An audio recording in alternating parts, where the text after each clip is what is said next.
Hello and welcome to Film Companion South. In this episode, we're going to be talking about Nilanadukkam, directed by Balaji Vembuchelli. This is a film that had its India premiere at the Art House Asia Film Festival in Kolkata. Now let's first look at the title, Nilanadukkam, an earthquake. How sensational it sounds, right? I mean, how much of a scoop it must be like for a journalist who just happens to be in the vicinity of this event. It's the kind of premise that makes you want to end every statement with an exclamation mark. But from the very first scene, the director sets out to strip off all the exclamation marks from his scenario. At the beginning, a phone rings. A man, the journalist, he wakes up and he attends the phone call. It's presumably from his editor. He gets the news that this is the brief, there's an earthquake, go cover it. And he sets out of his room. He's not running out of his room, there's no dramatic music. And as he comes through the corridor and goes down the stairs, the camera is stationary and it stays fixed on the corridor even after the man leaves. So it's that kind of unsensational. It's not even following the man.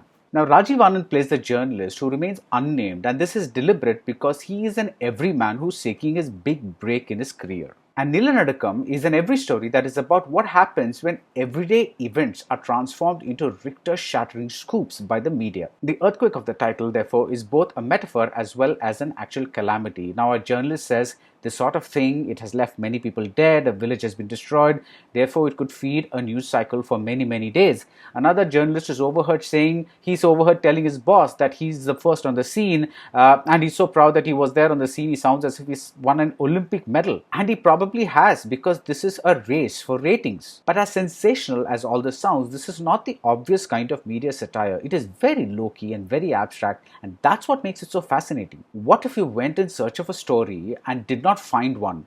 Would you imagine one? Would you manufacture one? Would you project yourself into one? What if the village you went to was deserted for other reasons? What if the locals were feeding you folklore and myths instead of facts? What if? Martin Visser's score is superb. It ranges from flute snatches to a noise actually, that made me imagine crickets walking on ground glass. This eerie sound, this eerie soundtrack perfectly syncs up with this eerie hallucinatory narrative. The journalist goes around in circles. He is a man lost in the wilderness. Is this another metaphor? Well, why not? Because this mere 70-minute film is practically begging to be read into. Vedaraman Sankaran's cinematography has a kind of texture that usually you do not find in these micro-budgeted indie features. You can practically feel the mist in these surroundings. You can practically touch the emptiness around the protagonist as he goes around in these deserted villages. And as we follow this man searching for the scoop, we find that he's missing the stories that are unfolding in front of his eyes.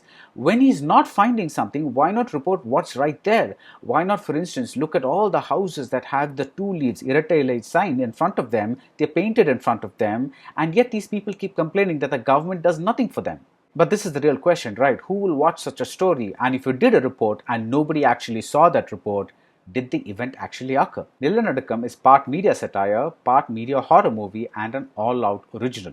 The full review is up on the Film Companion website. If you like this video, do subscribe to Film Companion South and see you soon at the movies.